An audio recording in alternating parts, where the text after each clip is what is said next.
Good evening, welcome to my new vlog. रात को packing करते करते हो गए थे 1:30। सुबह उठे 6:30 बजे, शियाना को उठाया। क्या रहा, वैसे मेरा जाने का मन नहीं था, शियाना के पीछे मैं आ गया बिकॉज क्यू शायद दोनों बीमार थे और अभी बेचारे बीमार हैं। फिर चलो कोई बात नहीं, अब जाके देखते, दवाई शवाई खिलाते हैं, फिर डॉक्टर को दिखाते हैं। और बस फिर की मैंने गाड़ी लोड, बिकॉज जाना तो 2 ही दिन के लिए था, बट बच्चों के साथ बड़ा ज़्यादा सामान लेना पड़ता है। और ये मैंने एक पिल्लो छोटा सा ना बेड सेटअप कर दिया था। मैंने कहा शियाना क्या नाम है, कोई भी अगर सोना हो तो सो सकते हैं।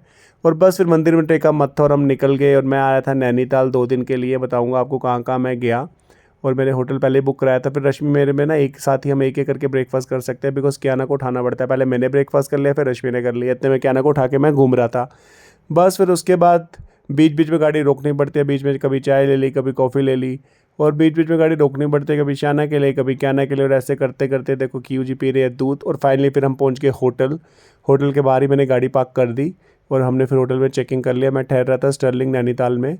और ये देखो, ये ऐसा कुछ था अपना रूम। और फिर मैंने एक कप चाय पी बालकनी में बैठ के। और फिर मैंने गाड़ी मंगवा ली। अपनी गाड़ी पे मैं वहाँ नहीं गया बिकॉज पार्किंग मिलती नहीं है, तो मॉल रोड में। और वहाँ काफ़ी ठंड थी और क्या ना बेचारी वैसे ही बीमार थी। और उसका वैसे आज बर्थडे है और कल हमने 12 बजे सेलिब्रेट किया। फिर यहाँ पे हमने किया डिनर।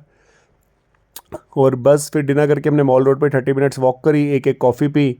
और बस मैं भी सच में ना काफ़ी एग्जॉस्टेड था 2 दिन से ना। मैं भी सही से सोया नहीं था।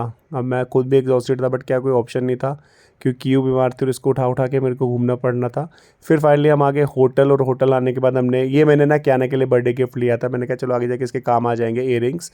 फिर हमने इसका बर्थडे सेलिब्रेट किया। और बस फिर उसके बाद ये देखो क्यू शाना के हाथ से मैंने क्यू को दिलवाए। और फिर यहाँ पे दोनों बैठे हुए थे और मैं बिल्कुल एग्जॉस्ट था, बट मैं सो ही नहीं सकता था। फिर शियाना को कराया नेबुलाइजर।